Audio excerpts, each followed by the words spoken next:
करेंगे कि जितने भी ऑब्जेक्टिव्स जो बहुत ज़्यादा इंपॉर्टेंट है एग्जाम पॉइंट ऑफ व्यू से, खास कर बिहार बोर्ड के लिए बार बार जो पूछी जाती है उनके बारे में आज हम बात करने वाले हैं, जो बहुत ज़्यादा इंपॉर्टेंट है ऑब्जेक्टिव्स के तौर पर। कोई ऑब्जेक्टिव्स में इससे ज़्यादा बाहर से कहीं पूछा नहीं जाता है। तो चलिए बात करते हैं। सबसे पहले है हमारा बाइनरी फ्यूजन किस में होता है। तो बाइनरी फ्यूजन हमारा होता है एमीबा में। ठीक है गाइस, बहुत इंपॉर्टेंट क्वेश्चन है और जितने भी बता रहा हूँ इससे बाहर नहीं पूछते जाता बिहार बोर्ड में ज़्यादातर रिपीटिंग नहीं होती है और इससे बाहर नहीं पूछेगा। तो बाइनरी फ्यूजन किस में होता है, एमीबा में। उसके बाद बडिंग किस में होता है, तो बडिंग होता है ईस्ट में। ठीक है, बडिंग होता है ईस्ट में। फ्रेगमेंटेशन किस में होता है, तो फ्रेगमेंटेशन होता है स्पाइरोगैरा में, उसको ही बोलता हूँ फिलामेंटस एल्गी। ठीक है, ट्यूबर किस में होता है, तो ट्यूबर होता है पोटैटो में।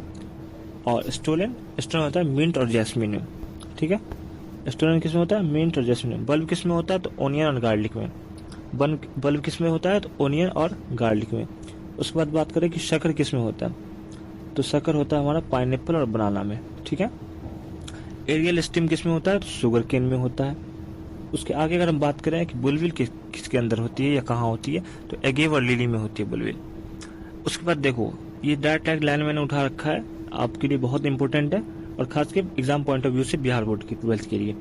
Accept all plant show embryogenesis. ठीक है, एल्गी को छोड़ करके सारे प्लांट जो है वो एम्ब्रायोजेनेसिस शो करते हैं। ठीक है, अब बात करें endosperm is found storing tissue. Endosperm is a food storing tissue. Endosperm क्या है, तो एक फूड स्टोरिंग टिश्यू है।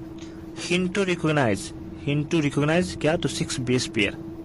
हिंट टू क्या रिकॉग्नाइज करता है, तो 6 बेस पेयर रिकॉग्नाइज करता है। उसके आगे बात करें कि male reproductive system located in pelvis region.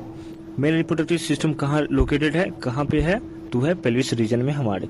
उसके बाद हम बात करें epididymis present on posterior surface of testis. Epididymis कहाँ प्रेजेंट है, तो पोस्चर सरफेस ऑफ टेस्टिस में।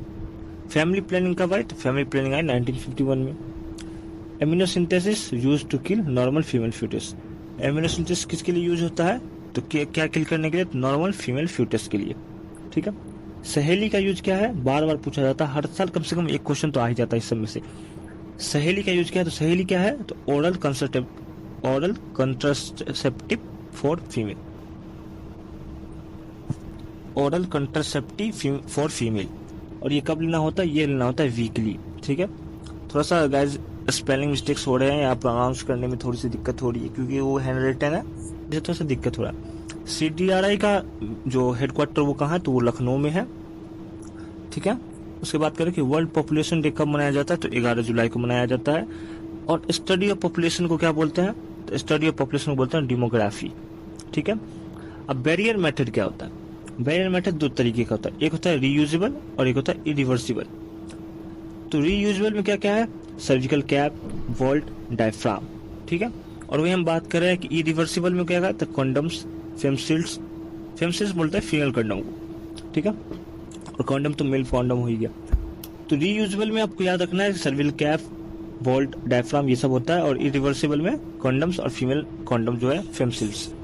उसके बाद बात करें कि नॉन मेडिकेटेड IUDs क्या है। ये पिछले साल पूछा गया था हार्मोन रिलीजिंग IUDs के बारे में। हम बात कर रहे हैं आज की नॉन मेडिकेटेड IUDs क्या है, तो वह लिप्स लुप्स। वहीं पे बात करें कि फिर हार्मोन रिलीजिंग IUDs क्या है, तो वह LNG-20 और प्रोजेस्ट्रेट। ठीक है, ये दोनों क्या है, हार्मोन रिलीजिंग IUDs है। उसका लीगलाइज MTP कब लीगलाइज हुआ था, तो 1971 में। नेक्स्ट हम बात करने वाले हैं मोनोहाइब्रिड के बारे में। तो मोनोहाइब्रिड में फिनोटाइपिक रेशियो हमारा क्या होता है, तो फिनोटाइपिक रेशियो होता है 3:1 और जीनोटाइपिक रेशियो होता है 1:2:1। वहीं पे टेस्ट क्रॉस की बात करें तो टेस्ट क्रॉस में फिनोटाइप होता है 1:1 और डायब्रिड क्रॉस का जो रेशियो होता है वो होता है 9:3:3:1। ह्यूमन के पास जो है मैक्सिमम कितने जीन्स होते हैं, तो ह्यूमन के पास मैक्सिमम 2 जीन्स होते हैं। ठीक है, ये बात आपको याद रखनी है। साथ में बॉबरी ने क्या फाउंड किया था, क्रोमोसोमल डिटेल। ठीक है, बॉबरी ने फाउंड किया था chromosomal detail. Experimental verification of chromosomal theory क्या किसने दिया था, TH मॉर्गन ने दिया था। वो किस पे दिया था, उन्होंने दिया था ड्रोसोफिला पे। ठीक है, आगे हम बात करेंगे हैंकिंग स्टडी स्पर्मेटोजेनेसिस इन इंसेक्ट्स। उसमें उसने क्या पाया था कि मेल के पास 2 टाइप ऑफ स्पर्म होता है। ठीक है, उसके बाद XX और XO किस में पाया जाता है, ये कौन सा क्रोमोसोम है, तो ये होता है ग्रासहॉपर और कॉकरोच में। वहीं पे साथ में हम बात करें कि जेड और जेड किस में होता है, तो ये बर्ड्स में होता है। ठीक है, किस में होता है, तो ये होता है बर्ड्स में हमारे। कलर ब्लाइंडनेस का टेस्ट जो होता है उसको क्या कहा जाता है, तो कलर ब्लाइंडनेस के टेस्ट को कहा जाता है इकारिया। ठीक है, फैक्टर 8 एब्सेंट जो होता है तो फिर क्या होता है, फैक्टर 8 अगर हमारा एब्सेंट होगा तो उस पर्सन को हीमोफीलिया होगा। अब बात करें कि टर्नर सिंड्रोम में कितने क्रोमोसोम होते हैं और क्लाइनफिल्टर सिंड्रोम में कितने क्रोमोसोम होते हैं। तो टर्नर सिंड्रोम में एक कम होता है, यानी कि 45 क्रोमोसोम होते हैं, जिसमें 44 प्लस एक्सो होते हैं। साथ ही क्लाइनफिल्टर में एक ज्यादा होता है, 47 होता है। नॉर्मल एक ह्यूमन में 46 क्रोमोसोम होते हैं, लेकिन टर्नर में एक कम होता है और क्लाइनफिल्टर में एक ज्यादा होता है। शुगर कितने कार्बन से बना हुआ होता है, तो शुगर हमारे 5 कार्बन से बना हुआ होता है। साथ ही अगर हम बात करें सेंट्रल डोगमा किसने दिया था, तो सेंट्रल डोगमा हमारा दिया था क्रिक ने। ठीक है, अगर वीडियो अच्छी लगी हो तो सब्सक्राइब करना ना भूले, साथ ही लाइक शेयर कमेंट करें।